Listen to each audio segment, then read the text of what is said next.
너희가 친히 아나니 너희가 아는 바와 같이 우리가 먼저 빌립보에서 고난과 능욕을 당하였으나 우리 하나님을 힘입어 많은 싸움 중에 하나님의 복음을 너희에게 전하였노라. 아멘. 오늘 이 말씀으로 교회를 섬기는 자의 모범 제목을 가지고 말씀의 은혜를 나누고자 합니다. 지난 시간에는 우리가 데살로니가전서 1장에 있는 말씀을 통해서 하나님께서 사실은 환경이 어려운 상황이었어요. 그렇죠? 어려운 상황임에도 불구하고 하나님께서 데살로니가 교회를 세워나가시는, 그렇게 교회를 든든하게 세워나가시는 그런 모습을 우리가 봤습니다. 그런데 지난 시간에는 그런 교회를 든든히 세워나가는 데 있어서 데살로니가 교회의 성도들을 좀 봤어요. 성도들에게 나타났던 세 가지 아주 중요한 특징. 이 중요한 특징은 바울이 고린도전서 13장에서도 믿음, 소망, 사랑 이것은 항상 있어야 된다라는 뜻으로 이야기를 합니다. 그래도 그 중에 가장 중요한 것은 사랑이라 했던 그 말씀과 연결해서 데살로니가 교회에 있는 믿음의 역사, 사랑의 수고, 소망의 소망의 인내, 이 세 가지 특징을 보게 하셨어요. 이게 이제 바람직한 모습인 거예요. 그런데 오늘 말씀은 여기에 이제 교회가 든든히 서가는 데 있어서 성도들이 중요하고 또 복음을 전하는 사역자들도 중요해요. 오늘은 이 장에 있는 말씀은 이제 바울의 입장이긴 하지만 바울이 혼자가 아니라 바울의 동역자들이 같이 있었어요. 소위 교회의 지도자들이 있는 거예요. 소위 중직자들. 이런 사람들이 바울과 같이 어떠한 마음가짐을 가지고 어떠한 태도를 가지고 교회를 섬겨서 든든한 교회로 가게 했는지, 또 한편의 사역자들의 입장으로 오늘 말씀을 우리에게 주고 있습니다. 그래서 오늘 이 말씀을 통해서 무엇보다도 오늘 이 자리, 이 시간에 나오신 분들은 교회 그동안 교회를 위해서 많이 수고하셨던 분들이라든지 지금도 현직에서 이렇게 많이 책임감을 가지고 수고하시는 중직들, 일꾼들이 많이 나오셨다고 생각을 합니다. 그래서 우리가 하나님의 교회를 일꾼의 마음을 가지고 우리가 섬겨나갈 때에 바울은 또 바울과 같이 동력을 했던 사람들은 이렇게 했었구나, 이렇게 해서 하나님의 교회를 섬겨나갔었구나, 우리가 다시 한번 확인하고 저와 여러분들도 그 마음 우리가 가지고 정말 우리 장성제일교회를 하나님이 기뻐하시는 좋은 교회 만들어 나갈 수 있기를 주님의 이름으로 간절히 축복합니다. 좋은 교회가 되기 위해서, 오늘날 교회가 부흥하기 위해서 몇 가지 기준들을 많이 이야기합니다. 그런데 그 기준들을 이해하면서도 좀 저는 부정하고 싶어요. 성경에 나와 있지 않는 내용들이. 입지 조건이 좋아야 되고 거기에 주변에 몰려 사는 사람들이 어떤 사람이어야 되는지, 거기에 따라서 교회를 개척해야 되는 그 개척지와 위치와 여러 가지 정황들이 결정되는 그것을 마치 기준으로 이야기하는 것은 뭔가 이거는 맞지 않다는 생각이 들어요. 오늘 성경에서도 사실은 시대가 좋아서 이런 일이 있는 것 아니었습니다. 교회 개척이 되면서 어느 곳에 입지 조건이 좋기 때문에 어느 사람이 필요하기 때문에 그 사람이 있어서 되었다, 그렇게 성경은 이야기하지 않습니다. 지난 시간에 데살로니가 교회의 그 모습들 안에서는 그 성도 한 누구 특정 몇 사람들에 대한 이야기가 아니라 성도들이 같이 한 교회의 이름으로 그들에게 믿음과 그들에게 사랑과 그들에게 소망의 여러 가지 인내하는 그런 믿음을 가지고 있었던 그런 모습을 성경은 우리들에게 이야기해주고 있습니다. 그런데 이거 다 치워놓고 현실적으로 우리가 생각하고 머리로 계산되는 그런 것을 가지고 우리가 좋은 교회 될 수 있겠다, 그렇게 생각한다면 우리들 안에 정말 중요한 것을 우리가 놓쳐버릴 수 있지 않겠어요? 그래서 저는 저와 여러분들이 물론 그것이 우리에게 중요하지 않는 것은 아닐 수 있습니다. 그런데 하나님께서 정말 우리에게 영적으로 근본적으로 정말 좋은 교회로 만들기 위해서 그것을 이미 알고 깨닫고 또 그것을 가지고 확인하게 되셔 그거로 하여금 야 이게 중요한 거였어 라고 말씀으로 남겨주셔서 우리에게 남겨주셨기 때문에 저와 여러분들이 이 말씀을 통해서 이 말씀 안에서 우리가 소망을 갖고 이 말씀 안에서 우리 장성제일교회도 잘 될 수 있는 은혜가 있기를 간절히 원합니다. 첫 번째는요, 1절의 말씀에 보니까 형제들아 우리가 너희 가운데 들어간 것이 헛되지 않은 줄을 너희가 친히 아나니 그랬어요. 바울이 데살로니가 지역에 가가지고 데살로니가 교회가 지금 섰지만 거기 가서 복음을 전하여서 지금까지 오게 된 것에 대해서 바울은 최소한 바울과 함께 했던 사람들은 이거 헛되지 않았다고 믿었어요. 그런데 표현이 오늘 1절의 표현이 야 그거 너희도 알잖아. 그거 너희도 알잖아. 그렇게 이야기하는 거예요.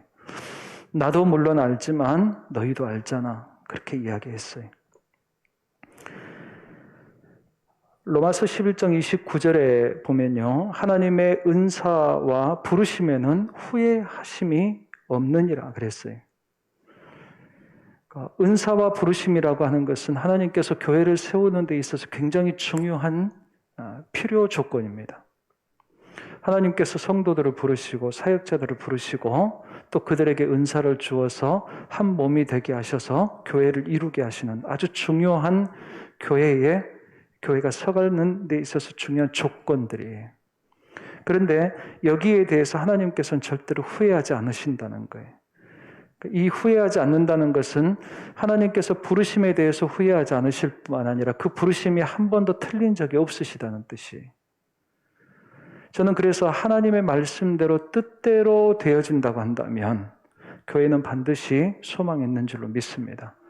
아무리 어려운 시대를 겪는다 할지라도 그렇게 해서 막 흩어버리는 핍박이 강하게 일어난다 할지라도 그것은 그 모인 수를 흩트는 정도는 가능할 수 있겠지만 교회를 무너뜨린 데는 불가능한 일입니다. 저와 여러분들은 그것을 믿는 사람들이에요. 그 하나님의 역사를. 그래서 하나님께서는 바울을 통해서 행하신 일도 또 바울도 그걸 믿는 거예요. 하나님 우리를 헛되게 하지 않으실 거라고 믿습니다. 그리고 그 증거들을 보기 시작하기 때문에 그 데살로니가 교회 교인들도 바울의 팀들도 다 알고 있기 때문에 우리가 헛되지 않는 것 저도 알고 있지만 당신들도 알고 있지요? 하고 물어보는 거예요. 시편 126편 6절의 말씀에 보니까 울며 씨를 뿌리는 자는 반드시 기쁨으로 그 단을 거두리라 그랬어요. 수고할 때는 때로는 고난이 있고 어려움이 있을 수 있습니다. 그런데 믿음을 가지고 끝까지 그 뿌리는 씨가 반드시 내가 단으로 수확을 할 수 있게 하실 것이라는 그 믿음을 가지고 그렇게 나가는 자는 반드시 내가 그가 믿는 대로 그것을 얻고 돌아올 수 있게 하리라 이렇게 약속하는 거예요. 이 하나님의 약속이 저와 여러분들에게도 동일하게 있는 줄로 믿습니다. 우리가 주의 일을 감당할 때에 우리는 이 믿음을 가지고 하는 거예요. 하나님께서 우리를 헛되게 하지 않으실 거라는 믿음. 그래서 첫 번째 이 바울과 바울의 팀들이 가지고 있었던 그런 믿음은 하나님께서 헛되게 하지 않으실 것이라는 믿음을 갖고 있는 거예요. 저와 여러분들에게 우리가 교회의 여러 가지 섬기는 일들을 우리가 하다가 가끔 속상하고 힘들고 어려운 일이 있을 때에는 우리의 마음속에 후회하는 마음들이 쑥 들어올 수 있습니다. 그런데 그 마음은 하나님께서 주신 마음은 절대로 아니라고 저는 믿어요. 왜? 하나님께서 우리에게 처음 부르시고 은사를 주시고 그것을 감당하게끔 하실 때에는 후회하지 않는다 하셨으니까 그 말씀 붙잡는 거예요. 하나님, 제게 이 후회되는 이 마음은 하나님으로부터 온 마음이 아닌 줄로 믿습니다. 하나님, 제가 이 마음을 내가 무찌르고 내가 이겨나가게 해주시옵소서. 그냥 그 마음을, 후회되는 마음을 묵상하면요, 다음부터는 안 하고 싶어요. 말은 주의 일이라고 해놓고 나는 절대로 이제 안 해. 그렇게 하고 있어요. 그럼 어떻게 되는 꼴이에요? 내가 주님의 일을 절대로 나는 안 하겠습니다. 그렇게 내 스스로 말하고 있는 거잖아요. 그것은 성령이 우리에게 주시는 마음이 아닙니다. 그렇기 때문에 거기에 우리가 넘어가지 않고 우리가 흔들리지 않으려면 이 하나님께서 우리에게 후회되지 않게 하시겠다 하시는 이것을 붙잡는 거예요. 그래서 어떤 어려움이 있어도 우리가 상처가 되고 힘들어도 쉴 수는 있습니다. 우리에게 쉬지 말고 일하라고 이야기하지 않으세요. 우리에게 안식일이 있는 것처럼 안식연도 있거든요. 그거를 통해서 우리는 계속해서 하나님의 은혜를 힘입고 나아가서 감당하고 또 은혜를 힘입고 충전해서 또 그렇게 해야 돼요. 그러니까 뭐가 문제가 됐든지 간에 하나님 말씀대로 뭔가 잘 안 된 문제가 있어가지고 우리가 그 일들을 감당하지 못하는 거예요. 하나님의 일이, 하나님의 선택이, 하나님의 부르심이 헛된 것은, 잘못된 것은 아니라는 거예요. 두 번째는 2절의 말씀에 보니까 너희가 아는 바와 같이 우리가 먼저 빌립보에서 고난과 능욕을 당하였으나 우리 하나님을 힘입어 많은 싸움 중에 하나님의 복음을 너희에게 전하였노라. 그러니까 주님의 일을, 특히 바울에게 맡겨준 하나님의 사역은 복음을 전하는 것이었어요. 그런데 이 복음을 전하는 게 항상 환경이 좋았느냐? 그렇지 않았어요. 때로는 진짜 혹이다, 좋은 시기다라고 생각할 때도 있었고요. 또 때로는 그렇지 않는 때도 있었어요. 오늘 말씀에 보니까 고난과 능욕이 있었다고 그랬어요. 사실은 바울이 교회의 복음 사역을 할 때에 바울을 반대했던 유대인들이 막 쫓아다니면서 바울에 대해서 이야기하고 특히 나쁜 이야기를 많이 하고 막 그럽니다. 심지어는 교회에 침투해서 교회 사람들한테 그렇게 막 이야기하는 거예요. 저 족보도 없는 사람이라고. 바울이 서신서에 보면 자기가 사도라는 이야기를 합니다. 엄격히 이야기하면 바울은 사도가 아니에요. 보통 사도라고 이야기했을 때는 12제자를 이야기합니다. 12제자라고 하는 것은 예수님께서 부르시고 3년 동안 같이 동행하고 예수님의 죽으심과 부활을 목격한 사람들이 사도들이라고 이야기했어요. 그럼 바울은 엄격히 단어 뜻으로 하면 사도는 아니에요. 그런데 그가 자꾸 사도라고 이야기했던 때가 있습니다. 그거는 뭐냐면 이 바울의 자격성을 자꾸 문제 삼는 사람들이 있었어요. 자격 없다라는 거예요. 그래서 바울은 이 자격 없음에 대해서 스스로 자책하거나 스스로 움츠러들지 않고 그가 부활하신 예수님을 만났거든요. 그 부활하신 예수님을 만난 것을 가지고 주님께서 자기를 부르신 것에 대한 확신을 가지고 거기에서 그 사람들이 의심하는 것 때문에 자기가 굳이 사도다라고 그렇게 표현을 하는 겁니다. 자랑을 하려고 하는 것이 아니라 복음을 좀 받아들일 수 있도록 방해하는 사람들이 너무 많으니까. 그래서 바울이 그런 상황 가운데에서 여러 가지 방해를 사실 많이 받습니다만은 그럼에도 불구하고 오늘 2절에서는 내가 그 가운데에서 싸우면서까지 망간 어떤 내적인 외적인 어떤 갈등들 어떤 다툼들이 있을 수 있는 거예요. 그럼에도 불구하고 복음을 전할 수 그렇게까지 복음을 전하는 것에 대해서 오늘 말씀에서 뭐라고 이야기했냐면 자기는 하나님을 힘입어서 그렇게 했다. 그렇게 하나님을 힘입어서. 그럼 하나님을 힘입는다는 것이 뭐냐는 거예요. 도대체 하나님의 도우심을 얻어서 하나님의 힘으로 능력으로 우리가 보통 그렇게 이야기하잖아요. 근데 그걸 구체적으로 좀 이야기하면 어떻게 설명해야 되느냐. 오늘 3절 말씀에 보니까 이것을 이렇게 설명했어요. 내가 하나님을 힘입어서 많은 싸움 중에 너희들에게 하나님의 복음을 전했는데 3절에서 우리의 권면은, 그렇게 해서 전한 복음은 하면서 설명을 합니다. 그러니까 여기 안에서 하나님을 힘입어서 한다는 뜻이 어떤 의미인지를 우리가 좀 찾을 수 있는 거예요. 첫 번째는 뭐냐면 간사함이 없는 것을 이야기해요. 우리의 권면은 간사함이나 부정에서 난 것이 아니요 속임수로 하는 것도 아니라 그랬거든요. 첫 번째는 간사함이 없다라는 건데, 이 간사함이라고 하는 것은 오류, 잘못된 것, 그런 뜻이 있습니다. 그런데 이 단어가 조금 변하거든요. 변하는데 이 단어가 원래부터 여기 간사라는 단어까지 오기까지 처음에 원래 있었던 단어는 어떤 단어냐면 방황하고 배회하는 것, 길을 잃어버리는 것을 뜻하는 단어에서부터 온 단어예요.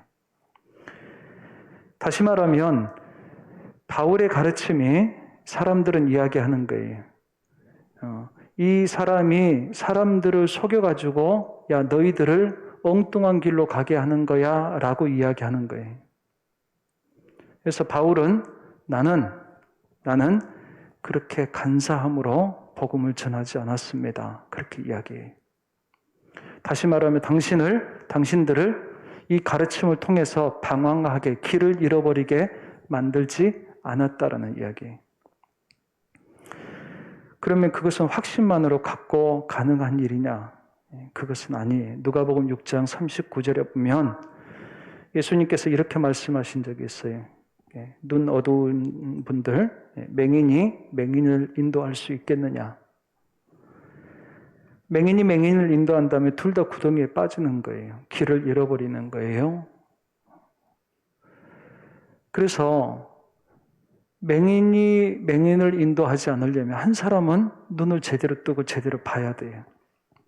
앞에서 가르치는 사람들, 앞에서 지도하는 사람들, 앞에서 뭔가 가자고 인도하는 사람들. 어떻게 해야 돼요? 맹인이 되면 안 돼요.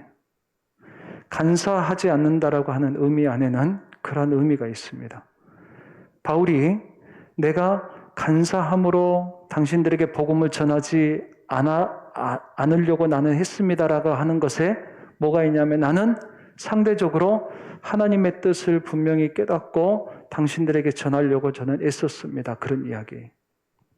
그래서 이 간사하지 않기 위해서 우리가 좀 다른 긍정의 표현을 한다고 한다면 우리들은 늘 끊임없이 하나님의 뜻을 분별하기 위해서 배우기 힘쓰고 깨달으려고 그 말씀 앞에 묵상하고 기도하면서 그 뜻을 찾아나가는 거예요. 왜? 잘못 판단하지 않으려고요. 그래서 앞에 있는 사람들은 끊임없이 그 노력을 하고 그 수고를 하는 겁니다. 그거 하지 않으면 간사한 사람이 되어서 다른 사람들과 같이 더불어서 길을 잃어버리게 된다는 거예요. 두 번째는 부정한 것에 대한 이야기를 하고 있습니다. 간사함이나 부정에서 난 것이 아니요 그랬어요. 부정이라고 하는 것은 깨끗하지 않는 것, 좀 추잡한 것, 그런 거예요. 그 동기가 순수하지 않다는 거예요. 깨끗하지 않다는 거예요. 데살로니가전서 4장 7절에 보니까 하나님이 우리를 부르시면 부정하게 하심이 아니요 거룩하게 하심이니 그랬어요. 하나님께서 우리를 부르시는 것은 거룩하게 하시기 위한 거예요. 그럼 하나님께서 부르신 사람들, 하나님께서 쓰시는 사람들은 어떤 마음으로 하는 거예요? 부정적인 것으로 하는 거 아니에요. 순수하게. 그런데 이 단어가 부정하다라고 하는 이 단어가 좀 두 가지로 아주 직접적으로 하면 좀 좁은 의미에서 하면 성적인 부정을 이야기하기도 하고요. 조금 더 확대되면 도덕적인 부패를 의미하기도 합니다.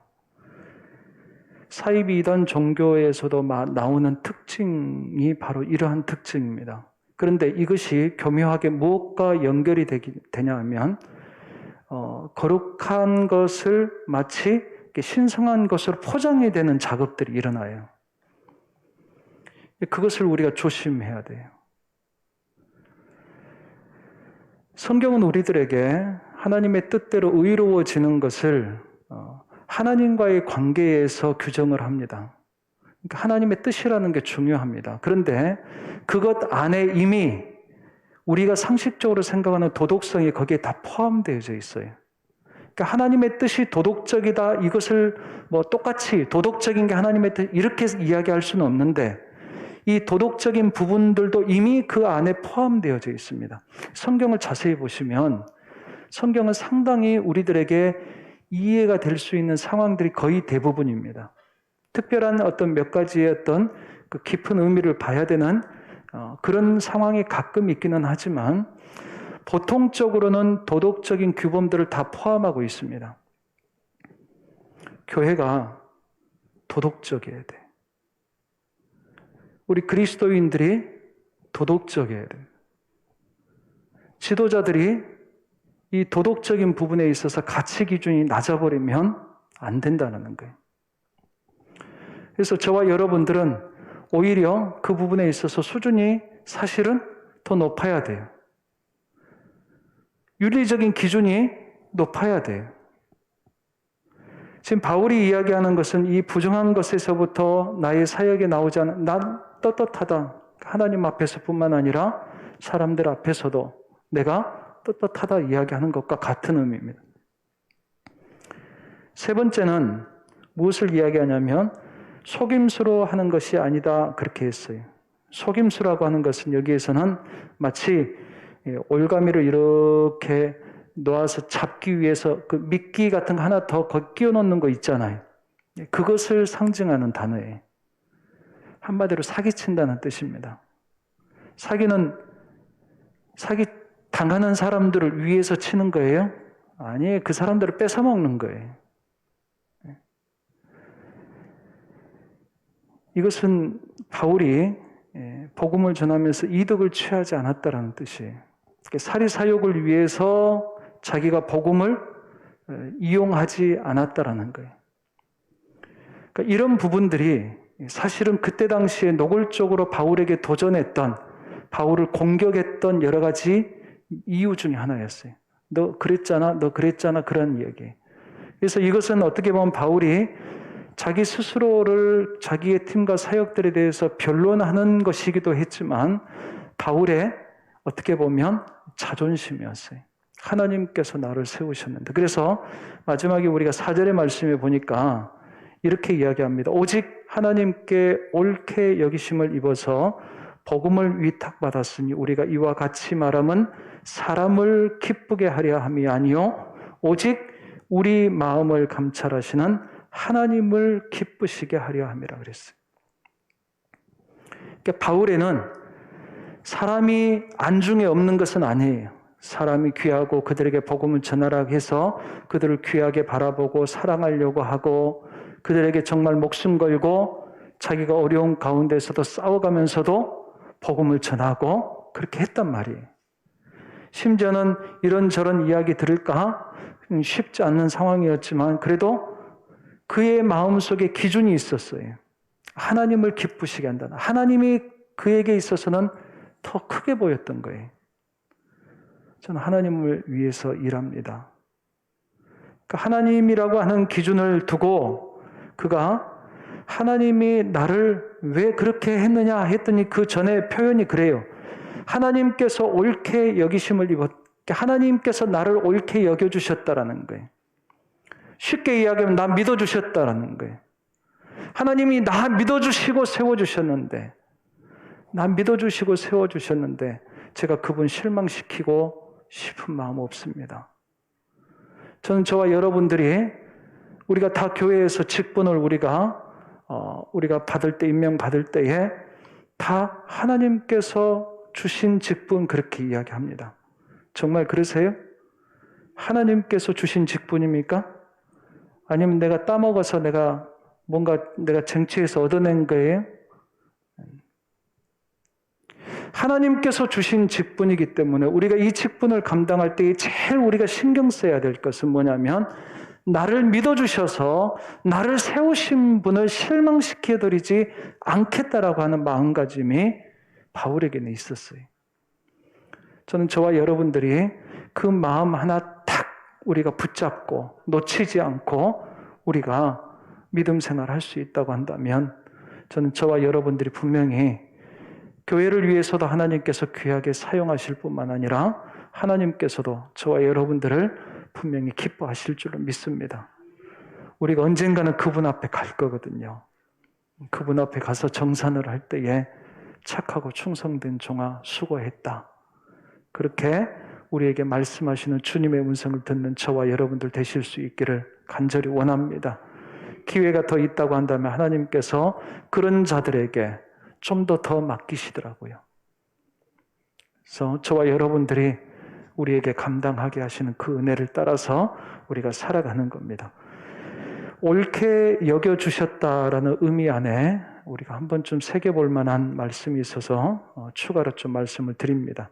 이 옳게 여겨주셨다라고 하는 그 단어가 갖고 있는 원래의 또 다른 의미가 있는데 그거는 뭐냐면 보통 금이나 은이나 이런 것들을 어떤 장신구로 만들고 또 뭐 철을 가지고 뭐 칼을 만든다든지 만들 때 하는 과정들을 재련이라고 합니다. 계속 달구고 두드리고 하는 일이 재련이잖아요. 그렇죠? 이 재련하다라고 하는 단어에서 온 표현이 지금 옳게 여겨주셨다는 거예요. 그러니까 하나님께서 우리를 믿어주시는데 그냥 무작정 믿어주지는 않으세요. 믿을 수 없어서 그런다는 것이 아니라 우리를 믿어주시기 때문에 우리들을 부르셔가지고 우리들로 하여금 자꾸 연단하세요. 그러니까 믿어주시는 것 안에는 우리 안에 훈련이 같이 있는 거예요. 그러니까 믿어준다고 해서 아무 터치 안 하고 네 마음대로 해봐 그것은 아니에요. 하나님께서는 믿어주시기 때문에 내가 택하여서 그를 연단하셨어요. 모든 사람들이 그랬어요. 보니까 모세도 그랬고요. 여호수아도 그랬고요. 다윗도 그랬고요. 예수님의 제자들도 마찬가지였고 바울도 그랬습니다. 그래서 그들의 삶 가운데서는 어떻게 보면 고난과 역경이라는 것도 있고요. 또 때로는 외로운 광야의 생활도 있었습니다. 그들이 때로는 철저하게 외로워져야 됐기도 했고요. 철저하게 무너져 내려서 실패해야 되는 그 상황까지도 처하기도 합니다. 하나님께서 그를 만들어 가시는 과정이었어요. 그를 연단하시면서 그를 동시에 하나님께서 복음의 도구로 하나님의 일꾼으로 사용하시는 거예요. 완성도가 높은 상태에서 사용하시는 경우도 있습니다. 모세는 상당히 완성도가 높은 상태에서 하나님께서 본격적으로 사용하셨던 사람 중에 하나입니다. 부르셨는데 그냥 막 쓰임 받지 못했어요. 그렇다고 다 완성될 때까지 있다가 쓰임 받느냐 그것은 아니에요. 아무튼 저와 여러분들이 우리가 하나님께서 우리를 부르셔서 사용하실 때에 하나님께서 우리를 훈련하신다라고 하는 것을 같이 우리가 생각하고 우리를 부르신 그 직분에 응답을 해야 됩니다. 그래서 지난번에도 말씀드렸지만 우리를 일꾼 삼으셨다라고 하는 것은 그때부터 더 본격적으로 훈련에 들어간다고 생각하셔야 돼요.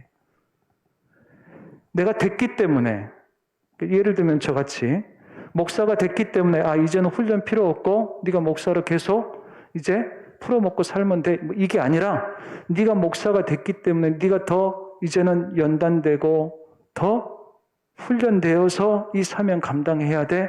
그것을 알게 하시더라고요. 저는 그래서 모든 직분들이 그것이었구나. 우리가 자격이라고 생각하니까 나 이 정도 됐으면 해야지.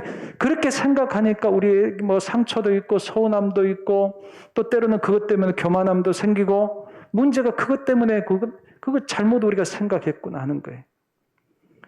오늘 바울도 이야기하는 이 단어 안에 하나님께서 나를 옳게 여겨주셨다라고 하는 것은 너무너무 나를 믿어주시니까 감사한 일이에요. 그런데 그 안에서 이미 하나님께서 그를 계속해서 만들어가고 계시는 거예요. 바울도 사역을 하지만 이미 준비되어서 연단 받으면서 사역자로 들어왔지만 그렇지만 사역을 하면서도 계속해서 이건 진행형이에요. 하나님이 나를 만들어 가신다는 거예요. 저와 여러분들이 주의 일을 감당할 때에 내가 준비되었기 때문에 라고 생각하면 하나님께서 그 생각을 바꾸어 주시고자 하시는 일이 있을 거예요. 그것이 우리들에게는 아프고 힘들고 좌절이고 실망이고 서운함이고 막 그런 것들로 다가올 수 있습니다. 근데 하나님께서는요, 우리를 부르셔도 부족하지만 부족하니까 우리에게 내가 도와줄게. 내가 너와 함께 할게. 자꾸 말씀하시는 거예요.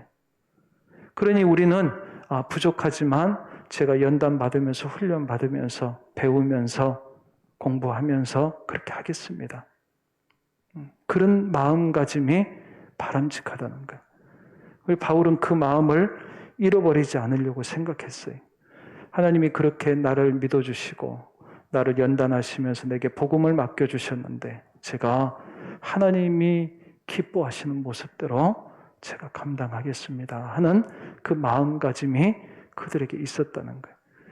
하나님이 옳게 여기신 거예요. 데살로니가 교회를 하나님께서 든든하게 세우신 데는 지난 시간에 보았던 성도들의 그런 모습, 좋은 가르침 안에서 바른 길을 가는 모습들, 또 교회의 일꾼들을 통해서 그렇게 함께 그래서 끌어주고 따라가는 그런 사람들이 나름대로 하나님 앞에서 좋은 열매를, 증거들을 가져가면서 교회가 세워져가는 모습이었습니다. 저는 저와 여러분들이 하나님 앞에서 제각기 다른 위치와 다른 모습이지만 하나님께서 기뻐하시는 모습을 우리가 잘 찾아가서 우리 각자가 하나님 앞에 잘 세워질 뿐만 아니라 우리 장성제일교회가 더 든든하게 세워질 수 있는 그런 은혜가 있기를 간절히 원합니다. 세월이 어렵다고 해서 이게 불가능한 것은 아니에요. 오히려 이런 기회도, 이런 시간도 우리에게 필요하기 때문에 이런 시간 동안에 우리를 연단하시고 더 하나님 앞에 바로 세워나가시는 그 은혜를 우리가 기억하고 오히려 이 기회를 우리가 좋은 시간으로 힘들지만 어려웠지만 우리에게 꼭 필요했던 시간으로 우리가 다시 회고할 수 있는 그날이 반드시 오게 될 줄로 믿습니다. 기도하겠습니다. 하나님 아버지 감사합니다. 오늘도 저희들에게 이 저녁 시간에 함께 모여 데살로니가 교회를 통해서 하나님께서 아름답게 세워가시는 교회의 모습을 보게 하시니 감사합니다. 아버지 하나님 복음을 받아들였던 성도들에게 좋은 믿음, 소망, 사랑의 열매를 보게 하셨고 또 오늘은 아버지 하나님께서 교회를 위해서 세우신 일꾼들이 어떤 모습, 어떤 마음가짐 가지고 그렇게 또 자기를 지키고 교회를 세워나가게 하셨는지 보게 하셔서 감사합니다. 하나님 무엇보다도 어려운 시간을 우리가 보내고 있지만 이 어려운 시간이 우리의 신앙과 교회가 아버지 하나님 주저앉는 시간이 되지 않게 하시고 오히려 아버지 하나님께서 기뻐하시는 교회의 모습을 찾아가고 우리가 더 하나님 앞에 바로 서고 그래서 우리 교회가 더 든든히 서가는 그런 귀한 은혜의 시간으로 인도하여 주시옵소서. 감사를 드리며 예수님의 이름으로 간절히 기도하옵나이다. 아멘. 주 예수 그리스도의 은혜와 하나님 아버지의 사랑하심과 성령의 감화 감동하시고 교통하시는 은혜가 바울과 함께 사역했던 모든 일꾼들이 믿음을 가지고 보여주었던 좋은 모본을 가지고 저희들도 그러한 마음가짐 가지고 하나님을 섬기고 교회를 섬기며 주께서 우리에게 주신 귀한 사명, 확신을 가지고 후회하지 않겠다 말씀하신 그 주님의 말씀을 붙잡고 우리가 잘 감당해 보겠습니다. 다짐해보며 이 자리에 머리 숙인 하나님의 귀한 자녀들 위해 주께서 핏값으로 세우신 장성제일교회 위에 이제로부터 영원토록 함께 하옵시기를 간절히 축원하옵나이다. 아멘.